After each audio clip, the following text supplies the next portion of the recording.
Hey, oke guys, welcome back to Cakradivara Reinkarnasi dalam pembahasan alur cerita Solen 2 Jushi Taman episode ke-105. Seperti biasa kita review dulu pembahasan alur cerita episode sebelumnya yang menceritakan bagaimana Yuho terlibat pertarungan perdana melawan Ma Xiaotu pasca berubah menjadi Master Roh Jahat. Meskipun kekuatan Ma Xiaotu tidak salah lagi memiliki kekuatan yang jauh lebih besar dibanding Yuho berkat teknik penyegelan roh jahat yang diwariskan oleh Abayi, Yuho pun berhasil mengusir kekuatan jahat yang ada di tubuh Ma Xiaotu dan mengembalikan ingatan senior yang sudah dia anggap seperti teteh sendiri tersebut. Bagai kejatuhan durian runtuh, setelah menyadarkan Ma Xiaotu, Yuho mendapatkan bala bantuan sekaligus mata-mata yang akan menjadi bala bantuan luar biasa untuk mendukung operasi penyelamatan Sandra. Nah, di episode kali ini kita akan melihat bagaimana peliknya operasi penyelamatan Sandra yang Yuho lakukan, usaha Ma Xiaotu untuk mengalihkan perhatian para tetua, pergerakan kelompok Master Roh pimpinan Dolu Kerbau Gila Wang Yiheng, serta kemunculan Master Roh jahat lain yang sepertinya akan menjadi duri baru dalam perjalanan Yuho menyelamatkan semua orang. Tanpa lama-lama langsung aja kita terobos satu.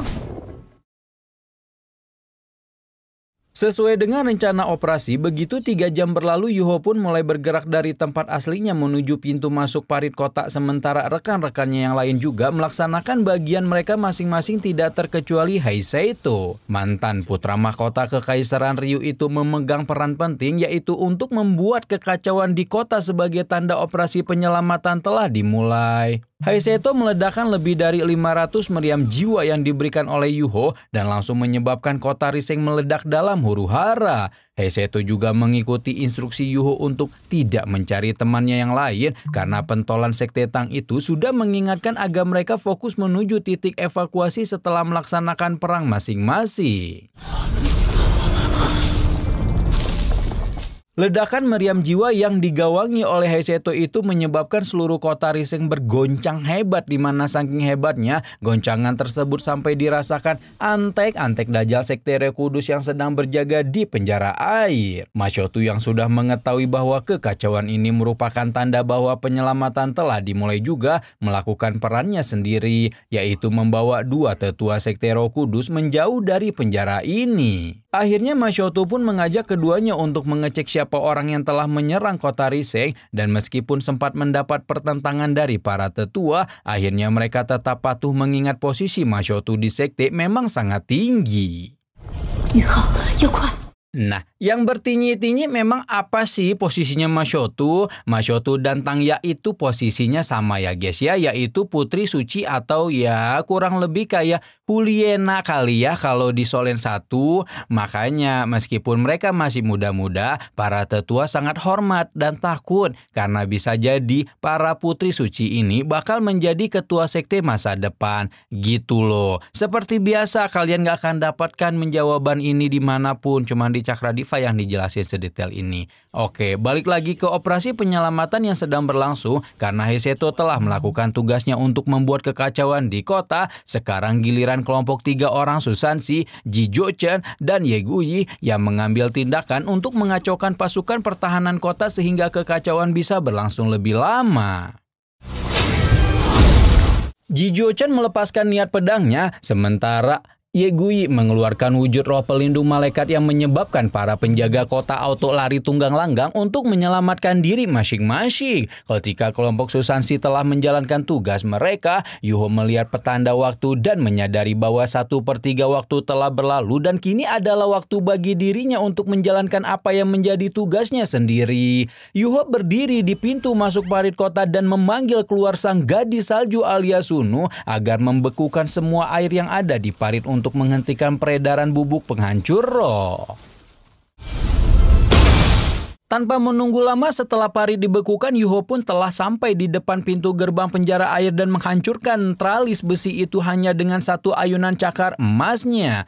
Alat pembimbing roh yang ada di dalam penjara air mulai mengalami kerusakan akibat dari suhu dingin yang dilepaskan oleh Sunu, termasuk juga alat pendeteksi, meriam jiwa, juga CCTV live streaming yang digunakan trio Wek-Wek untuk mengamati situasi di dalam penjara. Ketika CCTV rusak, trio Wek-Wek pun langsung keluar hanya untuk menemukan seonggok pria bertudung tengah menghabisi banyak penjaga meskipun baru beberapa detik berlalu.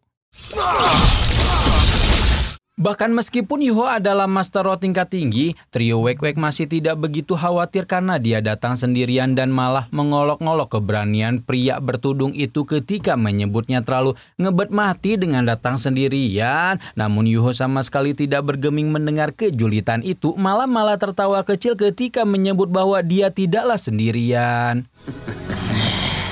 Tepat ketika itulah trio Wek-Wek merasakan aura mencekam yang muncul dari sangkar-sangkar besi di belakangnya dan mereka buru-buru menoleh hanya untuk melihat para sandera yang sebelumnya lemes letoy kayak anak kosan di akhir bulan yang cemilannya cuman proma, sekarang justru berdiri dengan wajah marah dan entah bagaimana bisa mengeluarkan kekuatan roh untuk menghancurkan sangkar satu persatu.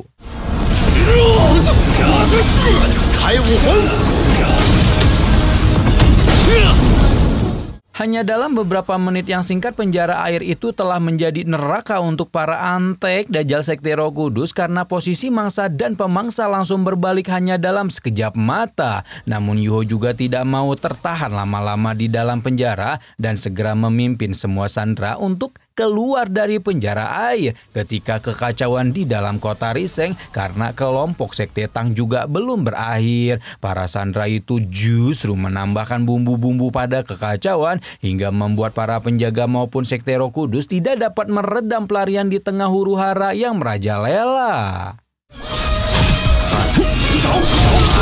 Yuho membuka pelarian ke area kota itu dengan cakar emas gelap dan membuat para sandera auto berdecak gembira karena mengetahui bahwa orang yang menyelamatkan mereka adalah Yuho dari Akademi Shrek. Yuho tidak ingin operasi penyelamatan terhambat dengan temu kangen dan sekali lagi memimpin semua orang untuk menyusuri jalan demi menemukan kesempatan untuk benar-benar keluar dari kota tersebut. Jalur pelarian jelas bukanlah sebuah jalur yang adem ayem tentram karena selain menghadapi para penjaga, Yuho dan seluruh sandera juga harus mengatasi jebakan alat pembimbing roh yang telah dipasang secara jor-joran oleh Kekaisaran Matahari Bulan. Namun berkat kerjasama dan keteguhan yang beda tipis sama melampiaskan kemarahan, hampir seluruh penjaga dan alat pembimbing roh itu dapat dihancurkan hanya dalam sekejap mata.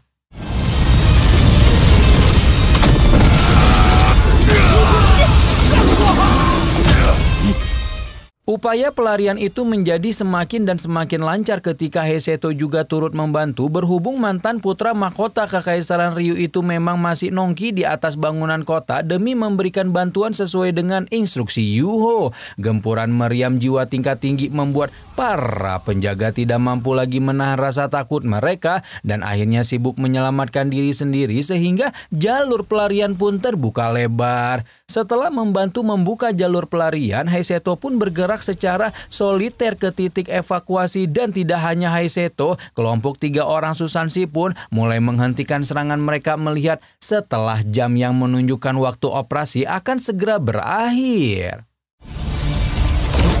Nah, sementara Yuho dapat membawa pergi para sandera dari penjara air dengan selamat sejahtera sentosa dan hampir semua anggota Sekte Tang sudah menyelesaikan tugas mereka masing-masing, ternyata tugas Mashotu masih belum selesai. Putri suci Sekte Roh Kudus itu masih harus berakting marah-marah di depan 2 tetua sambil menyalahkan trio Wek-Wek karena tidak melakukan apapun padahal melihat seluruh sandera melarikan diri. Zhong Litian selaku pentolan trio Wek-Wek langsung bersujud minta ampun kepada Mashotu dan menjelaskan situasi sulit yang telah mereka alami karena jumlah sandera terlalu banyak, di mana mereka juga jenius muda di benua Dolu yang merupakan master roh tingkat tinggi.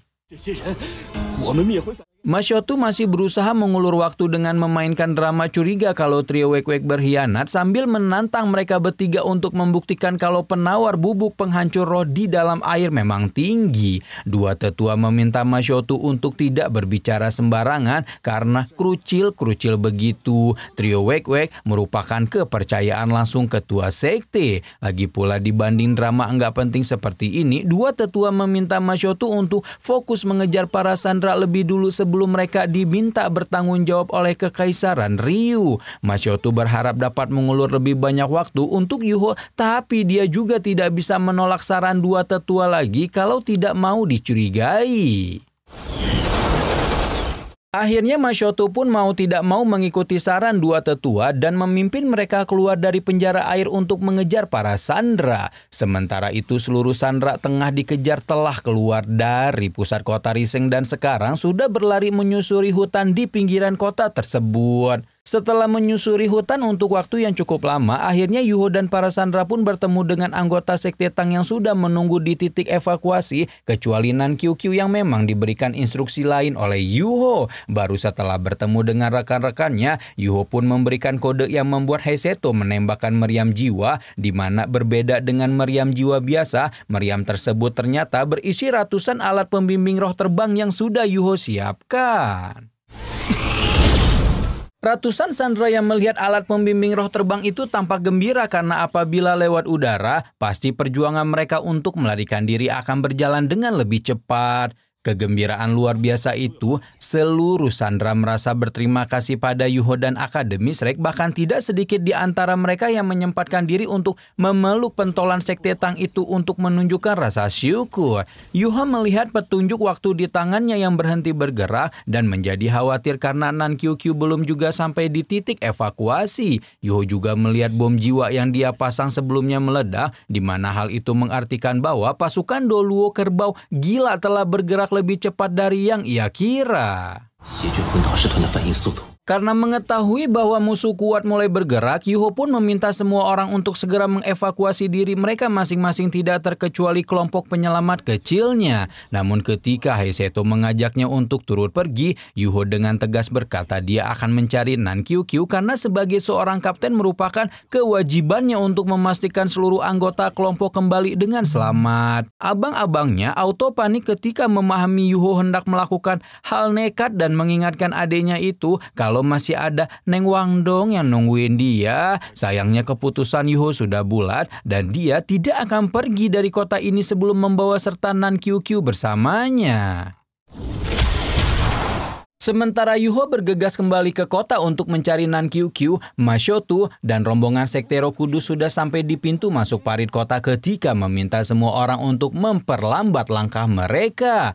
Ya, ngomongnya sih untuk berhati-hati, tapi sebenarnya Masyotu ingin mengulur lebih banyak waktu untuk Yuho. Nah, untungnya pucuk dicinta ulang pun tiba. Keinginan Masyotu itu seolah didengar oleh surga karena rombongan Dolu Kebo Gila Wang Yiheng sudah lebih dulu mengepung pintu masuk parit dan bersikap konfrontatif ketika meminta semua anggota sekte Roh Kudus untuk ikut dengannya.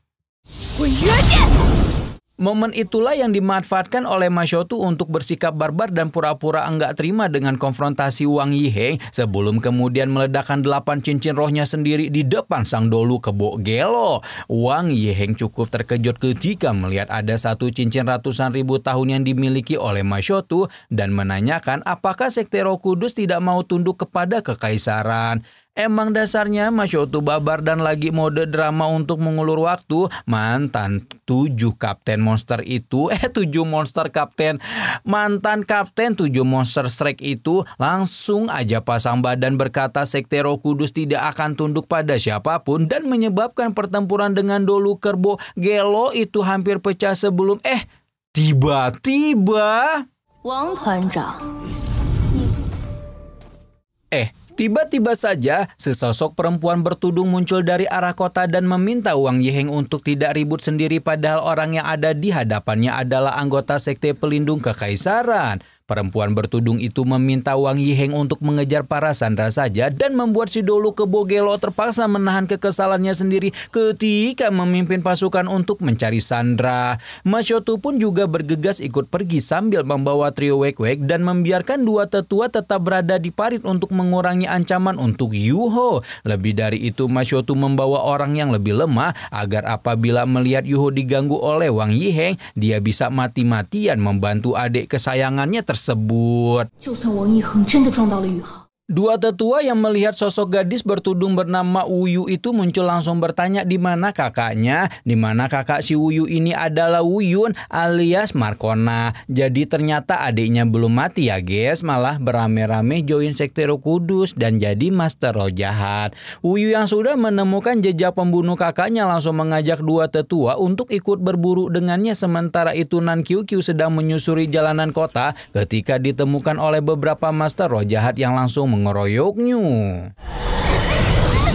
Ketika Nan Qiuqiu sudah berpikir kalau kehidupannya akan berakhir di sini dan meminta maaf karena tidak bisa menyelamatkan ibunya, sebuah cahaya terang menyembul dari langit yang diikuti dengan kedatangan Yuho yang langsung membuat para master roh jahat itu pindah alam. Nan Qiuqiu tahu pasti Yuho akan sangat marah karena dia sengaja memisahkan diri dari rombongan dan mengikuti jejak tetua ketiga sekte Roh Kudus untuk mencari ibunya. Dan benar saja ketika Nan Qiuqiu susah payah menengok ke atas, dia melihat Yuho tengah menatapnya tajam sebelum berdesis ketika meminta Tuan Putri Sekte Naga Bumi itu untuk mengikutinya.